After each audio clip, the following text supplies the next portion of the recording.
All these young people fall through the cracks, it ain't just going to be on them. It's going to be on us, on our futures. You can only build so many gated communities. Ultimately, we're all in this together. And these two guys are putting their lives into changing the future for all of us. So tonight, remember that. Remember that when you leave here. Spread that message of hope and tune people into these organizations. And if whatever you can give tonight to the holiday fundraiser is going to be appreciated. Whether it's buying a great auction item, we're going to be auctioning off Kobe Bryant jerseys, or fighting with the MMA fight, Jason Mayhem, MMA fight, or whether it's just writing a check. And I'll be walking around trying to get you to do that. But just remember what they're doing for all of us in our future. All right, thank you guys. Now I want to invite up City Attorney Carmen Trutanich, who was good enough to stop by this and saw his video.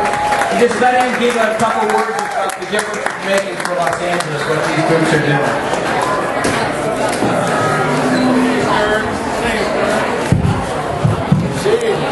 Thank you. This is a man I just recently met. I like him very much.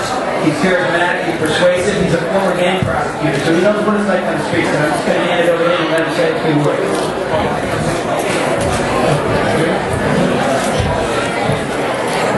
Good evening.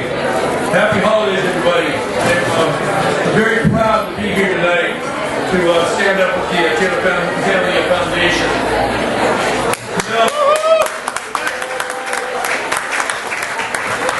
You know, I had an opportunity in my job as the Los Angeles City Attorney and the Chief Law Enforcement Prosecutor in the city to meet a lot of kids.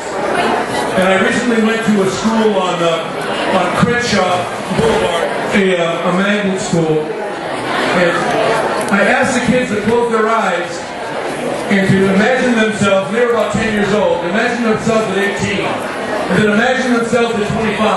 And then imagine themselves at 30. And I asked them to tell me what... Today, we're going to fix this mic. Secondly, I want to ask the people in the back, way in the back there, if you could just be quiet, because we got a crowd here, and it's getting in the way for people to hear. So I appreciate it. Just keep it down for a little bit. Thank you. So they wrap it up here. No problem. And so I asked them to open their eyes and to tell me what they saw, how they saw themselves. Because every kid, regardless of their ethnic background, their culture, their race, their religion, their financial conditions of their family, every single kid has a dream when you're 10, 12 years old. None of them saw themselves on Skid Row. None of them saw themselves in jail. None of them saw themselves as unwed mothers. That told me that it's possible if we can get them from that dream to adulthood by education. And I talked to them about decision making.